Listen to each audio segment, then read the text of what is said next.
Hello, my name is Richard Stewart. I'm the mayor of Coquitlam, and it's a real honor to be able to participate in this series of oral histories, particularly today because our guest is Monsieur Jean Lambert.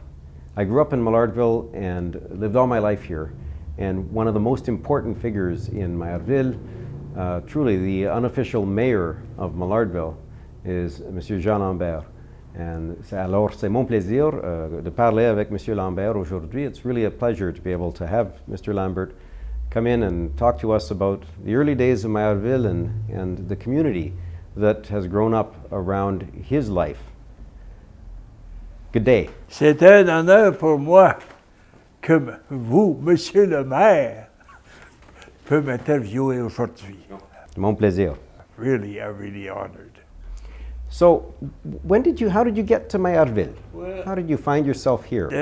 Why did we come to Millardville? Because 1938, the crops in Saskatchewan were so bad that we just had to move. I mean, there was nothing moving over there. So Mom and Dad decided to come in Millardville because supposed to speak French here. Willowbunch, Saskatchewan was an old French town. Been established many years ago, but it always spoke French in Saskatchewan.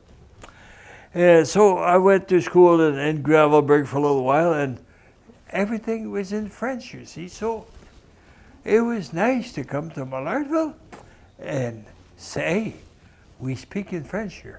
And of course, went to school on Austin, where John B. Pub is now, and that was the French school. However, they gave me a test, and grade 10. I was in grade 10, and grade 10 wasn't high enough. Give me a grade 12 in French. I passed because I knew French, but I couldn't speak a word of English. You couldn't speak English. So you arrived when you were in grade 10? Yes. Okay. And at the time you only spoke French? I could not speak English. So everybody was laughing at me, eh? Okay. We'll see who laughs last here. It did not take me long to learn the English. No. I laughed after a while, but I was glad to be in Millardville. So your family settled here in Millardville? We settled. We didn't have anybody, just coming out of the prairies, nobody. Like everybody else coming out of the prairies, there was no crops for many years. So here we are, trying to make a living. We rented. You're a little young for knowing Monsieur Filiatro, but Monsieur Filiatro had come from Lambert. He'd made a little money over there, and he had a few houses here. So we rented one of his houses. We couldn't pay the rent, so it was $15 a month. Behind Trev's. You know where Trev's is. Well, we couldn't pay the rent. So we worked for it. Dad and I worked digging the trenches because there were no sewers in those days. Of course, you wouldn't know that. You're a little bit young for that. I was aware we didn't have sewers, though. Yeah. No sewers. So we dug trenches and we septic tanks and the whole bit. We had to dig through hard pan, my friend. Pick and shovel through a hard. Oh, it was rough. Oh, it was rough. But 35 cents an hour, we paid the rent. Hey, that was the good old days, they say. Whoa, thank you. Merci beaucoup. No. Well, that was at Trev's, though. Trev's is right across the street from here. Right behind Trev's, Monsieur Fiatro's house. Yeah.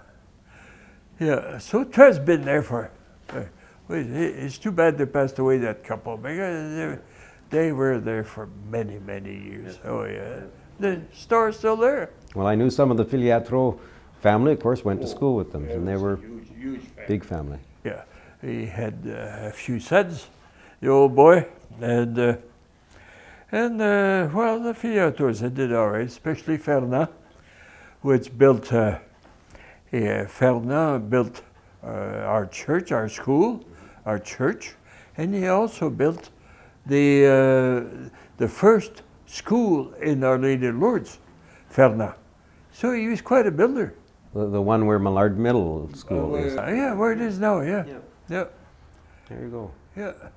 And well, what did your father do for a living? I guess that was to pay the rent. Is there? Well, hey, Dad used to walk down to Fraser Mills trying to get a job, and of course, there's no unions those days, so you walked down to Fraser Mills and you stood in line. If there was work, you might get a job, you know, for a day or two, but you had to have a number.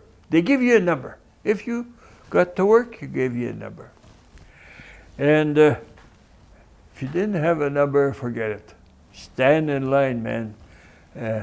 But I tried that too. After my grade 10, I said, well, gotta help Mom and Dad, you know, because there was no money. And jobs were hard to get around here, all over the place. They're almost as wicked as Saskatchewan. But anyway, it was hard to get a job, and finally, I said, well, got to find a job. So I went to Fraser Mills. No. Got a number? No. So I used to walk across, and there was a creosote plant right across, way over where the PV was. Oh. They used to peel the logs with an axe in those days. Things have changed a bit. So I tried to get a job there. No work there. So we went to the cordage. There was a cordage plant there too. And finally, there was Swift's packing house. That was right on the Brunette River. So, try to get a job here. So one day, the truck driver said, hey, they're going to shake hides. Oh, they need many men shake hides. That was the dirtiest job I ever had in my life. They salted the hides in the basement. And, if a cow or a beast stays in the barn all winter, you know what happens to the hide, eh? So you just put the hides over one on top of the other, salt them, so they would cure, you see. And after a while, you got to shake the salt and the crap out of it, and you got to sell it and make leather out of it. Eh? So that was my first job, man. Was to shake this. Well, there was 5 men. There was 5 of us with a table with 2x6s, you know, so the salt would go through. Up and down, and the salt was a shake. I had an apron, a pair of boots, that's it. I'm telling you, it was no fun, but that was my first job. I stayed there for 3 years. And that would have been how old? I was 17. I stayed there for 3 years, 17. Yeah, so I did my grade 10, and then I went to work, help the family, you know. Mm-hmm. But hey, I'm still here, so, you know, it didn't hurt, you know. But you did lots of jobs over the years. Well, after a while, I went to work for CPR because they wouldn't take me in the army. I still had hay fever from the prairies, and hay fever so bad that I thought I had TB. Honest to goodness, really bad. So they called me up for the army. I'm sorry, Mr. Lambert, but we can't take you. So I went to work for CPR. That was overhauling the planes that had come in from the war, the Second World War. So they used to come by barge, or they couldn't fly them in because this was in Queensboro. So they come in by barge, all wrecked, and so we had a huge hangar there, and that's where we repaired the planes. Oh, I thought I was in heaven. I had a wonderful job driving, bringing in the old planes and everything. Compared to Swift's, oh, wow. It was luxury, was it? Oh, luxury. I thought it was heaven, honest to goodness. So after the job ended a couple of years, then my brother was working at the BC Distillery, which was Seagram's, which is right across from Swift's packing house on Braid. So he says, Jean, he says, viens travailler à distillerie. I said, oh, is there a job for me there? Oh, sure. I went to work at the distillery, and I stayed there for 31 years. Yeah. Honest to goodness. Yeah. Making whiskey.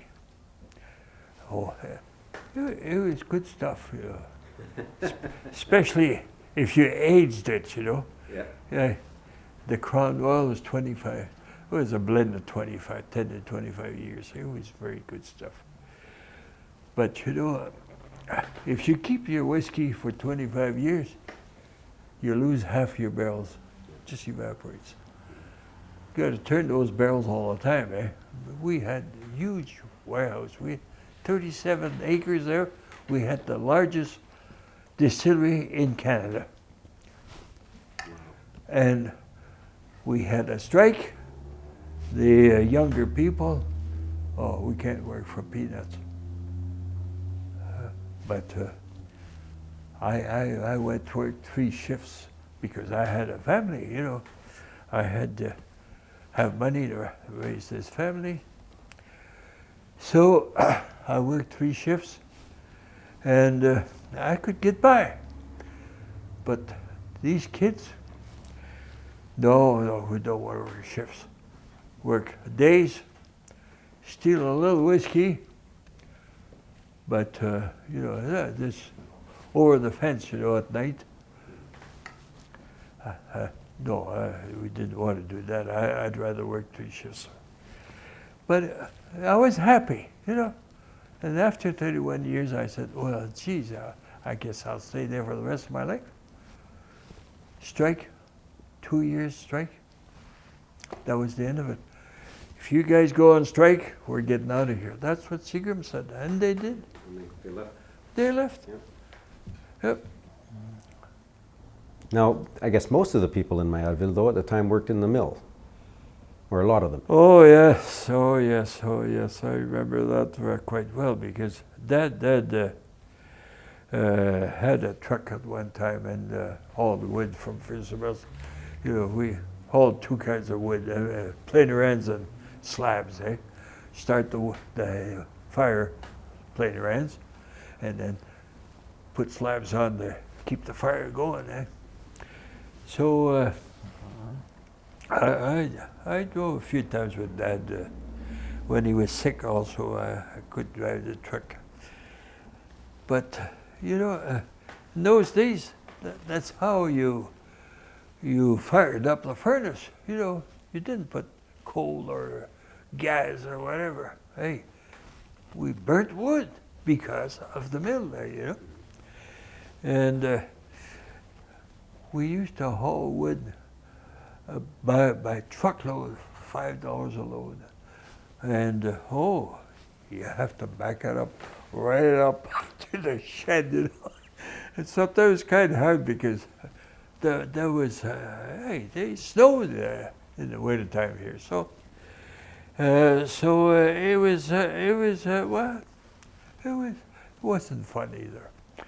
But I remember most of the guys that work at Fields and Mills. They'd work all day. They'd walk down or bicycle down, and then they'd stop at the pubs there. We had 2 pubs, and they're still there. And you know how they paid? Almost every night they'd stop before going for supper, you know, and put it on the bill. Imagine those two pubs. They kept the bill for all these workers at Fields and Mills. Yeah, and I was telling them a little while ago, hey, that's how they used to do business. And they survived. You know, they survived. So that was the Woods Hotel. Yeah, It's now, yeah. now Woody's. The Jubilee. And the Jubilee Hotel, which became French Quarter and is now the Town Hall. And those were, in fact, I remember my parents used to go to the Woods Hotel for a beer occasionally. Of course, Yeah. yeah, they've been there forever. But the 2 hotels, no rooms. Yeah, no rooms at all. Yeah, yeah. It was the anomaly of the liquor licensing rules in British Columbia was that you could. It was quite different. You could have a beer parlor, but it had to be in a hotel. Yeah, that was different. But anyway, those hotels survived, and those people survived too, and they built themselves little houses around Millardville, and the mill supplied them with the wood, and they would pay $5 a month out of their check to pay for the lumber. The lumber to build their house. Yeah, but you know, they started working 1909, 1910, 2 bits an hour. 2 bits an hour. And there was, of course, no unions in those days. And 25 cents. And all of a sudden, gee, there was a surplus of wood. Oh, I'm sorry, we can't pay you 25 cents an hour. I don't know how far they went down. Honest to goodness, I don't know what they paid them. Until somebody asked, hey, come on, we've got to have some money to live, you know. Besides paying for our lumber and stuff, we got to eat.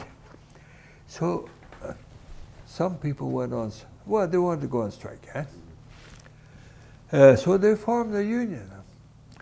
Well, you formed a union, they labeled you as a communist, for Pete's sake.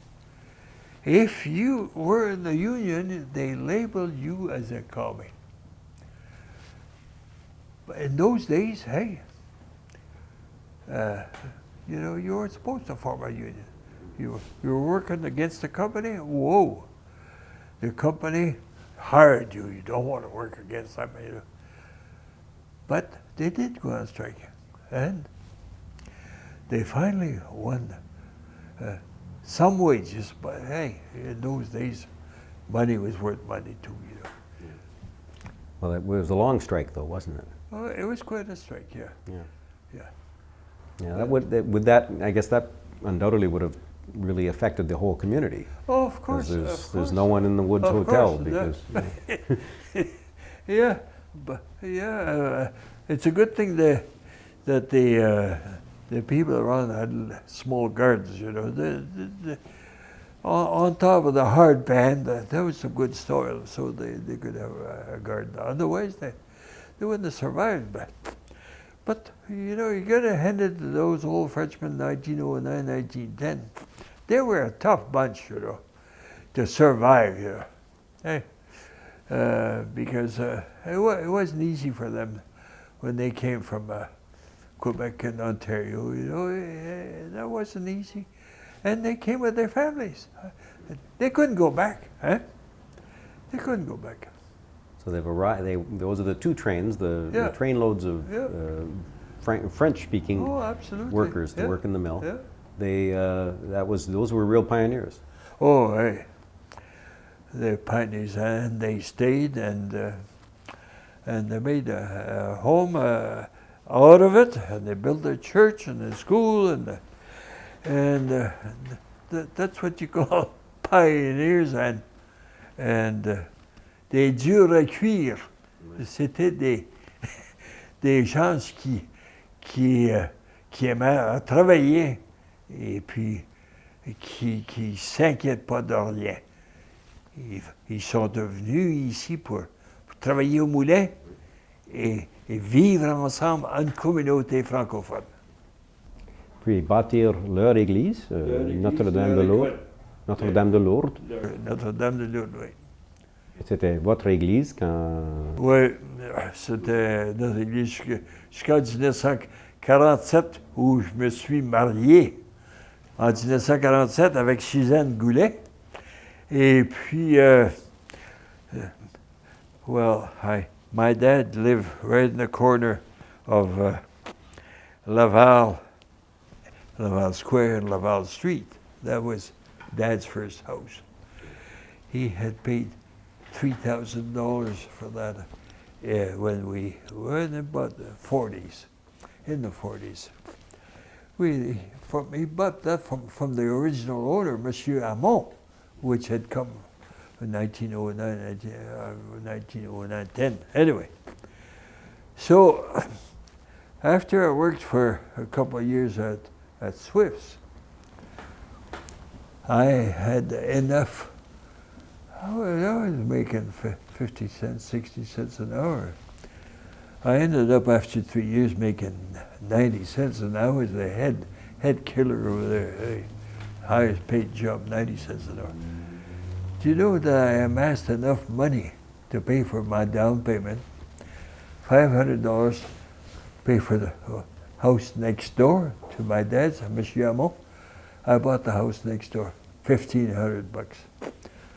So I had amassed enough money, $500, pay for the down payment. Hey, I had a house. You were a land baron. Wow. Yeah, and I was paying taxes. Imagine that in the 40s. Well, on behalf of the city back then, I thank you. Yes. So that was on Laval Square. Yeah, right on Laval Square. So right across the road from Notre-Dame de Lourdes, Our Lady of Lourdes. Absolutely, yeah. And you got married. I got married 47. You got one of the Goulets. I knew some Goulets when I was in school. Suzanne Goulet, Yep. which wasn't related to Jean-Baptiste. No, we're not related. Her dad's name was Henri Goulet, and Henri had come from South Saskatchewan, and they came in 1945. So you married just one of the newcomers. She was just new here then. Well, the Goulets came in 1945, and I came in 38. Yeah, but so Suzanne. She's 45, yeah. Yeah. So she went to school up there too, where John B. Pub is now. Yeah, yes, that's where she went. Okay. She finished her school, and as soon as she finished her grade 12, I married her. Take no chances. I didn't want to get spoiled.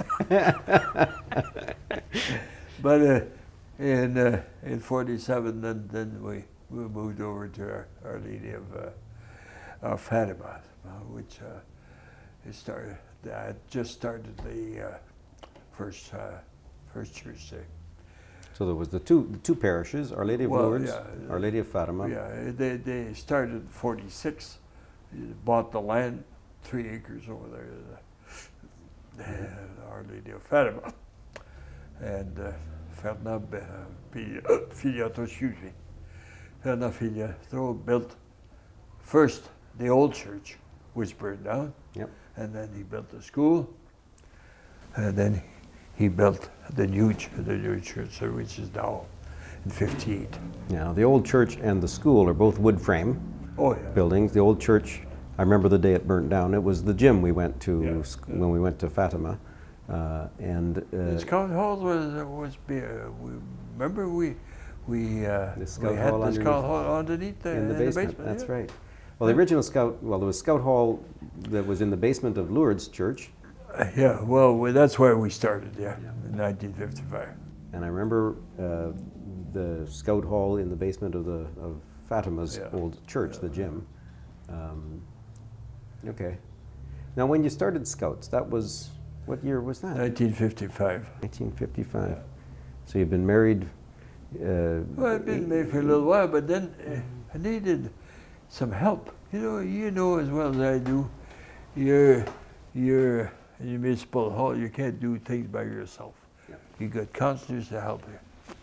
So when I first started, I wanted to start Scouts, many, many years ago, because I had been a Scout in Saskatchewan, and I just loved it. So I joined the Knights of Columbus in 1952 finally, and I said, hey, you guys have to help me. So I looked around, and there was men there who had boys, and I said, hey, we need your boys, we need your help, we need your boys. So I said, now, Knights of Columbus, we need your money too. So that's how we get started with the Knights, yeah. So ever since then, my dear Richard, it's been 59 years. Yes. We're going to celebrate our 60th next year, and I hope you'll be around. I hope I'll be around then too. We will celebrate together the 60th anniversary of Scouting, le mouvement Scout ici à Maillardville. C'était le premier Maillardville. Le premier, bon, j'ai commencé avec des louveteaux, with the cubs first, yeah.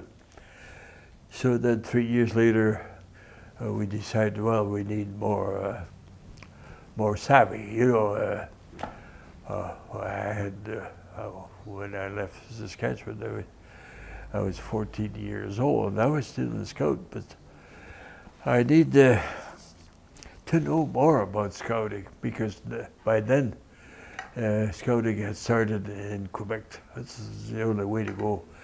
The Scouts in Quebec were the only ones that spoke French by then. So that's where we went. And the three of us went 3 days and 3 nights without stopping by car. We headed for a Scout camp in Sorel, Quebec. 10 days over there. They taught us everything we wanted to know. Who was that went with you? Roger Bruneau and Noël Rougeau. There's 3 of us. One would drive, one would try to sleep. 3 days, 3 nights. Hey, non-stop. That was rough. But anyway, we did it. The Trans-Canada wasn't as good a highway. We didn't go through that. No, we went through Highway 2 in those days, yeah, Highway 2. And we went to the States, and then we cut across the Sault Ste. Marie. And that was kind of rough, but when we came back, boy, we sure had Scouting, the Scout spirit. You were passionate at that point. Wow. Yes, we were. So we started the Cubs Scouts, we went up Rovers, we did the whole bit. We did the whole bit, yeah. Wow. Yeah. Any idea of how many? You came with us to Jamboree in Richer, Alberta? Yes, of course. Yeah. Manitoba? Your mom said, oh, we take the whole family. Yes, take them, please. Yeah. We had to have the whole family there. And if they don't come back, it's not a big deal. Well, because there was Manitoba, and there was, and there was the one in Montreal, the one outside of Montreal. Yeah, but did you go to St. Albert? No, I didn't make this. I didn't make the St. Albert. Yeah. The next one I went to was in Souk. Okay. I've since been back to Souk. Yeah, but you didn't do Belcara. No, no, Oh, gee. no. We We visited it. We're looking for Sasquatch in those days. Oh my goodness. Did you find any? We really pumped the boys to find the Sasquatch. We went a long hike in the woods. Shh. We'd say, don't make any noise, you know, we don't want to wake up the Sasquatch. And the Knights of Columbus had given $10,000 for anybody that found the Sasquatch. Well, I'm telling you, there was 250 boys looking for the Sasquatch for a whole week. But we had a wonderful camp there. I was a chief scout there, Belcare. What a spot to have a jamboree. That was beautiful. So the the Scouts also had a scout cabin. Well, of course, we built a scout cabin up at Burke Mountain. And that was mostly through the efforts of René Gamache. René Gamache was a counselor in those days. He was a counselor for many years. And then he became a free man of the city. And René had been going up the Burke Mountain skiing, and he really loved Burke. Burke Mountain was nice. We built a cabin up there in, I would say, early 50s. And there was a portable mill up there. Well, we built two cabins. The first one was all logs, and the guy with the portable mill, he had a donkey. You know, in those days they had a donkey to pull all the logs to the mill. So he didn't mean it, but he pulled the logs over our first log cabin. He wrecked it. So we said, okay, you got to give us some lumber a little cheaper now because you wrecked our first cabin. So we built a cabin, which is still there. We got cabin number 100. And the cabin's still there, and the Scouts are still going up there with their pack or their troop, and it's wonderful. Had many nice trips. I remember good memories of the Scout cabin on Burke Mountain. Yeah. It's now in the provincial park. Yeah, no, yeah, it's regional, isn't it? Regional park now. Oh, the Pinecone Burke is the provincial park. Yeah. Okay, but yeah, we had quite a few experiences up there. Cougars and bears and everything else. Yeah, that's pretty neat. So we still have at this point in Coquitlam we had the two French-Canadian parishes, Yeah. Notre-Dame de Lourdes, Notre-Dame de Fatima, and you had built your home over at Fatima. That's one of the first houses we had on Hart, and then in 1955, when we had the whole family, we wanted to have them close to the church, to the school. I mean, Our Lady of Fatima. So that's finally. 1955, same year as started the Scouts. That's where we settled. And I still got the house on Edgar Avenue. On Edgar Avenue, just down the road from Walker. Just two houses down from Walker, yeah. Yeah. So 100 meters from the church and from the school. So right next door to the church and the school, and my daughters all went to school, and of course they went to higher education. They were lucky enough, but that's the way it goes. Life is what you make it, you know. Indeed. Huh? Now, when you first arrived, the French-Canadian element in your high school was it something to be? Was it something obviously that you were being chided or being ridiculed for your French? Was it or? Oh yes. Well, you see, the school was up on Austin. And the ones that went to French school, well, but of course there was no high school in our neighborhoods. There was no high school there, so we had to go up the hill, eh? But up the hill, you know, they didn't care about French. So, okay, I'll suffer for a little while, but I knew how to spell, and I knew how to write. I knew all that. So I said, well, we'll see. We'll see who's going to laugh last here. So, hey, I learned French pretty fast. I mean, English pretty fast. Mm-hmm. So, no, I did well. And, of course, when you work in BC, there's very few places where you can work and just speak French, right? Yeah, very few. Unless you belong to an association or you belong to a French organization or something. Otherwise, you speak English. What was the general sentiment in the community outside of Maillardville about Millardville? Well, I would say, some of them would say, hey, you speak English or speak white, you know, which wasn't very nice in those days. Speak white. Until, you know, I applaud Monsieur Trudeau for that, you know. Monsieur Trudeau started, hey, let's speak bilingually, you know. He did it, he started it. I'm not in favor of his son right now. However, that's one good thing that Trudeau did. So Pierre Elliott Trudeau. Pierre Elliott, he was quite a character, but he said, hey, this country, we speak French and English. And, you know, things start to smarten up after that.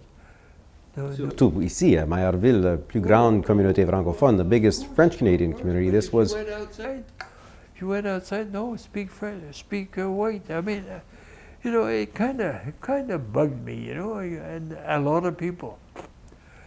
But that's the way it was until Trudeau came. You know, he wasn't a saint, by no means, but he did it.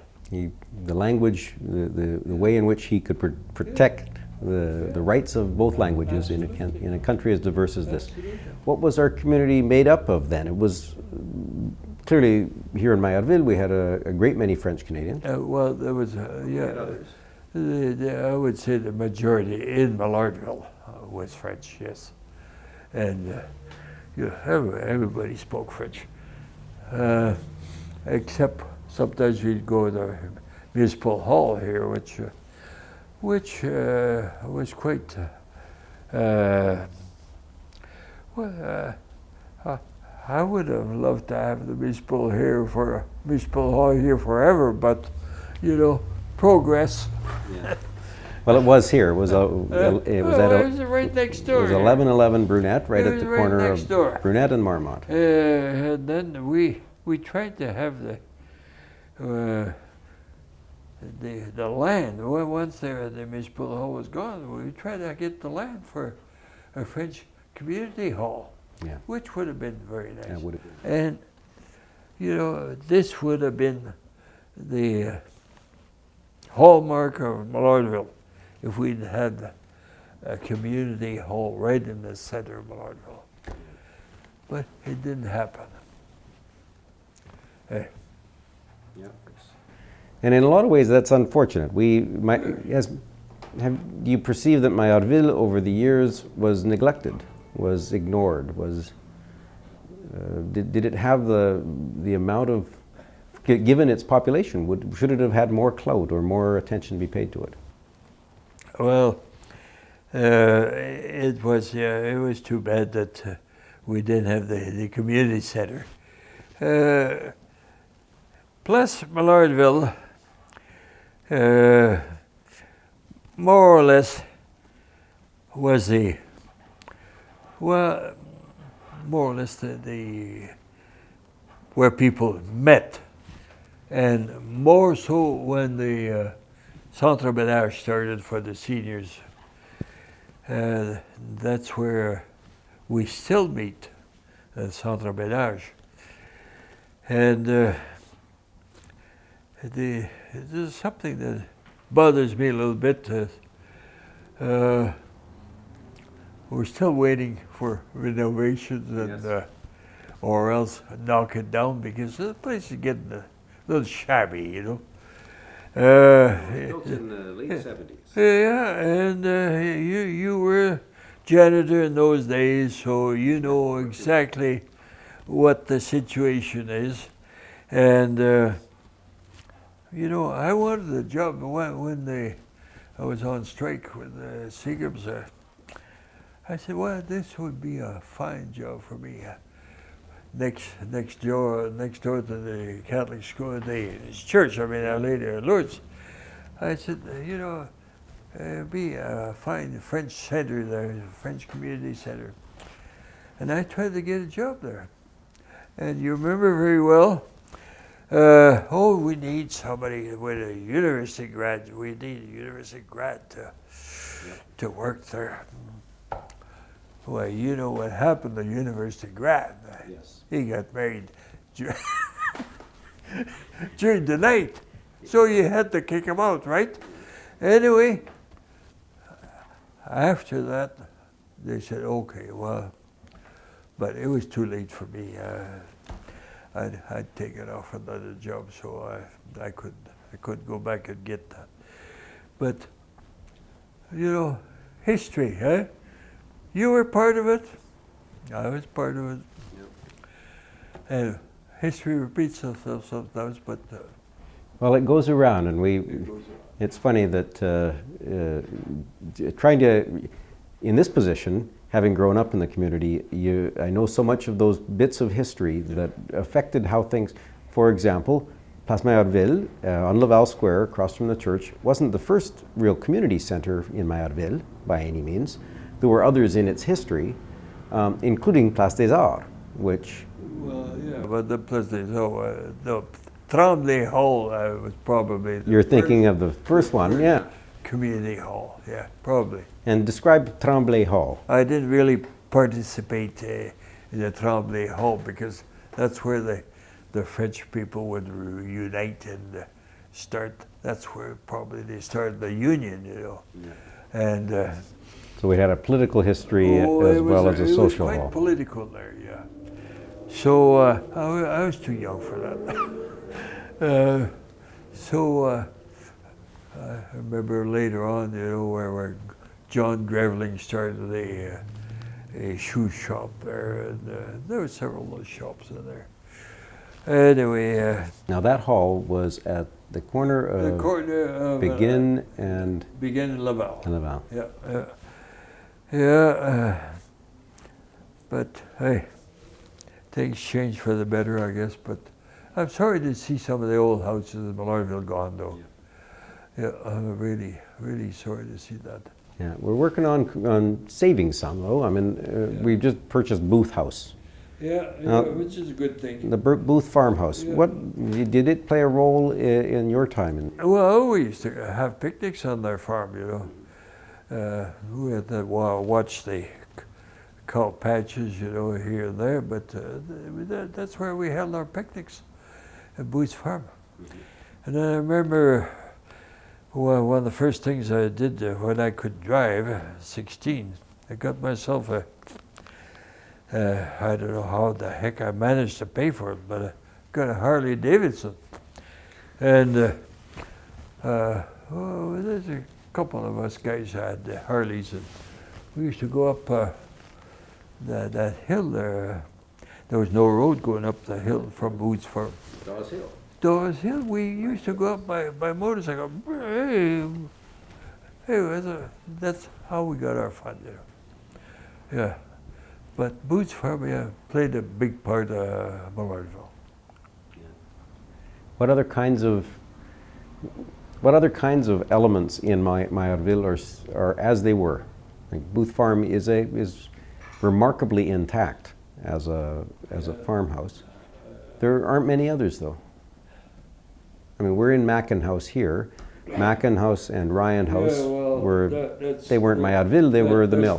There are some on Captier there that should be preserved, like the Bohemian House. You know, it's built like an old Quebec house with the veranda, and you know, it's so much. I'd hate to see that house go.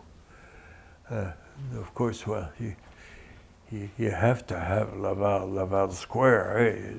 Who has a city with another square? I don't know of any. In Western Canada, I can't think of a place where the church is in the middle of a square at the crossroads. It is unique. Yeah, it's very unique. So you know, you have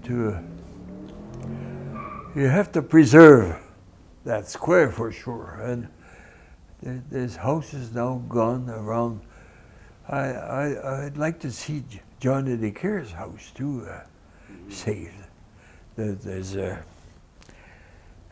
Finnegan living in that house now. You know, Johnny DeCare, he was quite the lad around here. You know, the Paris did a lot of stuff here, but Johnny DeCare, he was the MC. You know, didn't matter what happened around here. I remember him closing the street down here. We were going to build a community hall in the park here. In Mackin Park. So Johnny said, "Hey, let's have a dance. Let's have a square dance on the street." There's only one policeman in those days. So the policeman said, "Okay." Closed off the brunette. We had a square dance right on the street. We didn't make too much money. All we did, we start the flooring at this community hall in the park here. But we wanted a community hall. So that's how we started. And Johnny DeCare was the MC. He was the caller. So I'd hate to see his house go down. Well, there's many of the families of Maillardville. A Finnegan family that lived on Laval Square. Young Finnegan, he lived to be 100 on Laval. Yeah. And I grew up with his children. They were my cohorts, the same age as me. So the families that arrived from, and most of them from other French Canadian communities, Quebec, yes, but also the other French Canadian communities, the Saint Albert and Gravelbourg. Where did they settle? How were they received? No, most that came from Saskatchewan. Say, there's a lot of people came from Willowbunch, you know, but they came in the 40s and 50s, and they came in Maillardville because of the French. There was still a lot of French in Maillardville, so this is why they settled here. Today, you know, I feel bad and sorry because today the land is so expensive at Coquitlam that most of the guys like the scouts that I had there, they all left Maillardville and Coquitlam because the land is too expensive. I'm sorry to say, but they've left for Maple Ridge and Chilliwack and Mission because and now, you know, where we could use the manpower, the scouters, you know, these guys could help now. I'm sorry, but they're gone. They left us because it's too expensive to live here. There's no question that this community has a French-Canadian background. Today, it's very diverse. Oh, it's very diverse. Oh, yes, I noticed that. Plus Millardville too. It's very diverse. However, we like to keep Centre Bel-Âge aussi francophone que possible pour les aînés de Mayerville, you know, because there's still some left. I mean, and some of these, they come from Quebec and they came from Saint Albert, Edmonton. You know, they still speak French, and they. Ma mère venait de Saint-Boniface. Ouais. My mother came from Saint-Boniface. Saint-Boniface. Il y avait des communautés francophones tout partout à travers le Canada. C'est comme la Saskatchewan, où je suis né, moi. C'était tous des francophones. Pour ça que je ne parlais pas l'anglais quand je suis arrivé ici. Là. Puis, comme Gravelbourg, hein, c'était un collège. Le collège Doubla, collège strictement francophone. Right. So if you were from a francophone community in Canada and you were thinking of moving to the West Coast, you were naturally drawn to this community, Mayerville. Yeah, absolutely, yeah. And it wasn't just for the working in the lumber mill. No matter what you. No, it was because of your heritage, you know, which counts a lot, you know. Well, for me. How was that heritage viewed in the middle of the last century by the government of Coquitlam, by the community of Coquitlam? How was Mayerville viewed? Did they value the French-Canadian heritage of Mayerville? Was it ignored? Was it celebrated at all? Well,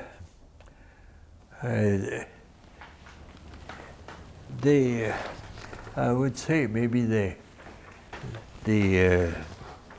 after the municipal hall took off from Millardville, we're probably ignored for a while, you know, because they really wanted to start this center over there, which is really nice. So here now, we still got the Festival du Bois, which appears every year, which is a good thing, of course.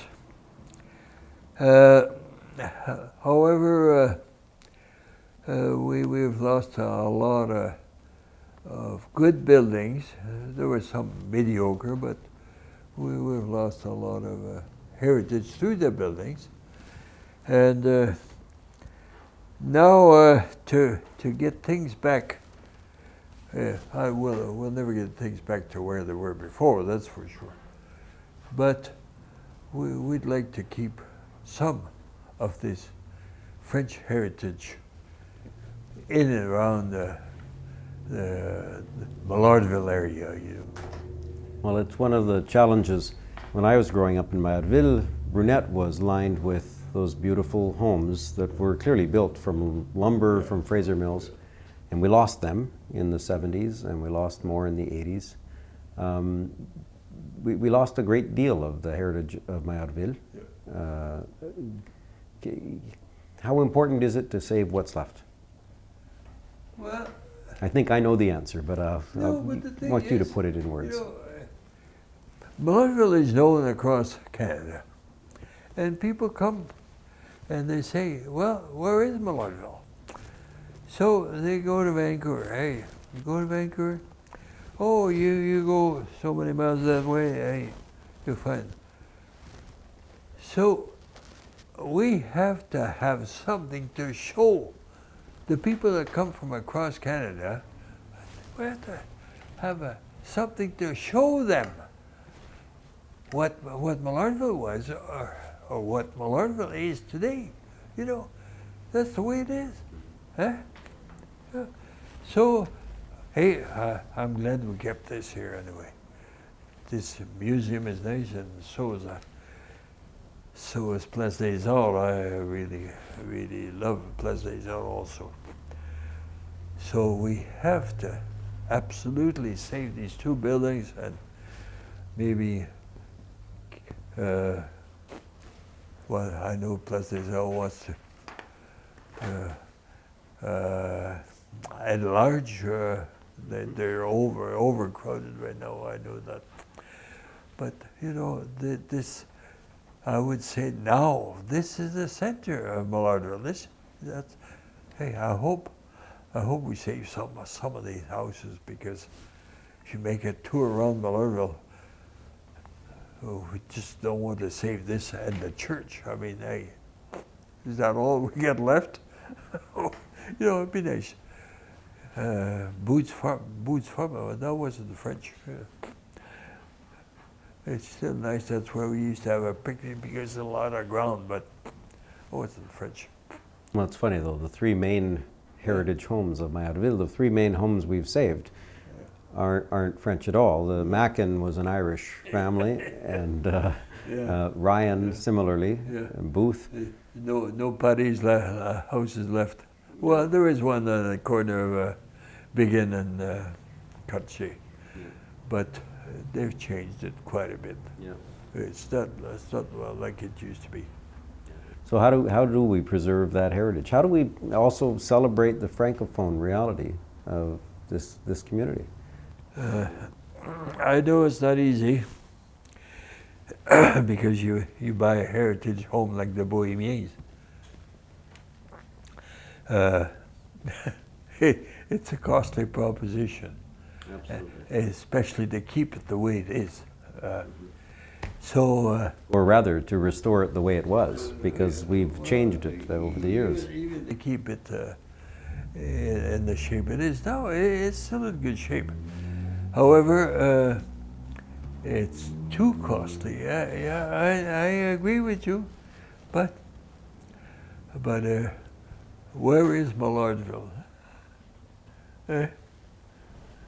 Where is Millardville? Yeah. Is it here? It's still here, but for you, you're still here for a long time. But I hope I'm going to be here for a little while. But hey, anyway, my heart is in Millardville, and it will always be. And you know, and like you're trying to make the world better than it was when you when you were first born, right? And that's the Scout motto, eh? Make the world better than when you found it. So that's the way it is, Monsieur le Maire, and I'm really honored to be with you today. Well, it's really my honor. This is a pretty neat thing to be able to grow up in a community like Maillardville and become the mayor of a city the size of Coquitlam that really has a lot to celebrate, some heritage to celebrate. The Oral Histories Project is one of those projects we embarked on just to do that, to make sure that we captured the essence of our community of Coquitlam, the Francophone history, the other histories that belong here, and you really are one of those icons in our community.